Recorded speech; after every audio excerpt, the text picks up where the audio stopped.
ബാലഗോകുലം സംസ്ഥാന കലോത്സവം ഇന്ന് അവസാനിക്കും. സംസ്ഥാനത്തിന്റെ വിവിധ ജില്ലകളിൽ നിന്നുള്ള 3000-ഓളം വിദ്യാർത്ഥികളാണ് കലോത്സവത്തിൽ പങ്കെടുക്കുന്നത്. 2 ദിവസത്തെ മത്സര ഫലങ്ങൾ പൂർത്തിയായപ്പോൾ കോഴിക്കോട് ജില്ലയാണ് ഒന്നാം സ്ഥാനത്ത്. സുവർണം 2024 എന്ന പേരിൽ കോഴിക്കോട് മലാപ്പറമ്പ് വേദവ്യാസ സ്കൂളിലാണ് കലോത്സവം നടക്കുന്നത്. 9 വേദികളിലായാണ് മത്സരം. 2 ദിവസത്തെ മത്സരങ്ങൾ പൂർത്തിയായപ്പോൾ 195 പോയിന്റുമായി കോഴിക്കോട് ജില്ലയാണ് ഒന്നാം സ്ഥാനത്ത്. 164 പോയിന്റുമായി കോട്ടയം രണ്ടാമതും 163 പോയിന്റുമായി മലപ്പുറം മൂന്നാം സ്ഥാനത്തും തുടരുന്നു.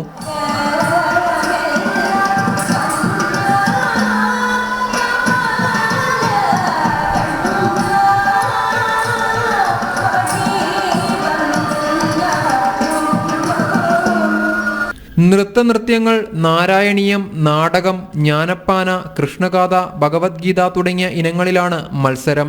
3000-ഓളം കുട്ടികൾ പങ്കെടുക്കുന്ന കലോത്സവം ഇന്ന് സമാപിക്കും.